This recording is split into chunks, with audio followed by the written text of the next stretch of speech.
Sedulur, pernah tidak merasa kalau kepala ini isinya berisik sekali, seperti pasar malam yang tidak pernah tutup? Kita ini hidup di zaman yang serba cepat. Saking cepatnya, kadang kita lupa caranya ada di sini, di saat ini.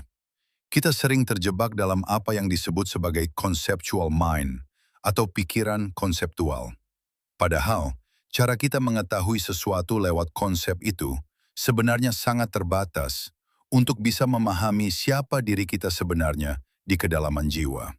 Bayangkan begini, saat kita melihat pohon zaitun yang rimbun, kebanyakan dari kita langsung sibuk mengeluarkan HP, buka aplikasi identifikasi tanaman, lalu bilang, "Oh, ini namanya Olea europea."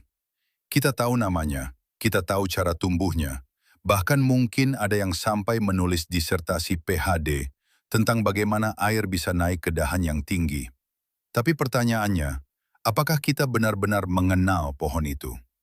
Seringkali kita hanya terjebak pada label dan nama, sehingga kita kehilangan kemampuan untuk merasakan kehidupan dan kehadiran pohon itu secara langsung. Dalam tradisi kita yang Jawani, ada istilah hening atau seleh. Ini bukan sekedar diam atau melamun sampai ngiler, bukan. Ini adalah kondisi di mana arus pikiran kita mereda, tapi kita tetap terjaga sepenuhnya. Keadaan ini disebut sebagai awareness atau kesadaran murni. Saat pikiran berhenti melabeli segalanya, seperti pohon ini bagus, pohon itu mirip di rumah mantan saya dulu.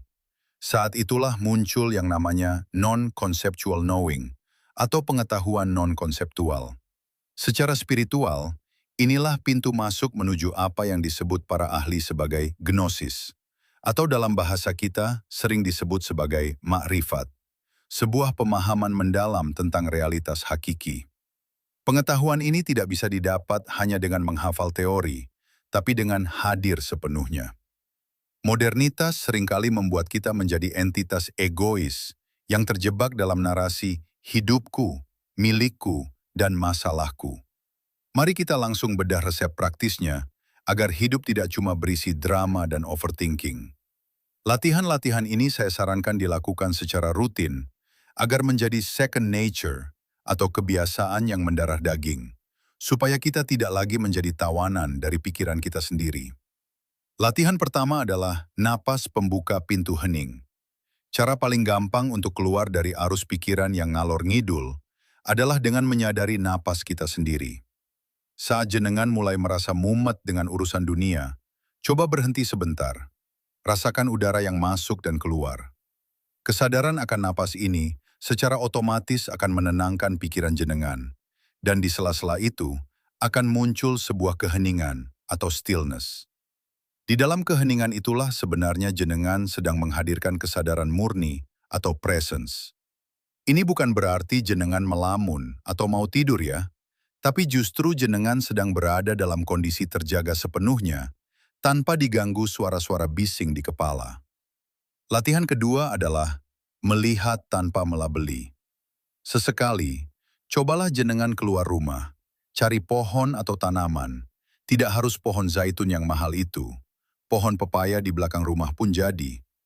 Latihannya begini, lihatlah pohon itu, tapi jangan langsung sibuk berpikir, "Oh, ini pohon pepaya, besok buat sayur lodeh enak nih." Jangan juga langsung cabut HP buat cari tahu jenisnya di Google. Coba pandangi saja dengan diam dan tenang. Rasakan keberadaan atau being dari pohon itu. Rasakan denyut kehidupannya tanpa perlu memberi label apapun. Dengan cara ini, jenengan sedang melatih apa yang disebut sebagai pengetahuan non-konseptual. Sebuah cara mengetahui yang lebih dalam dari sekedar teori di buku. Latihan ketiga adalah merasakan kesucian dalam keseharian.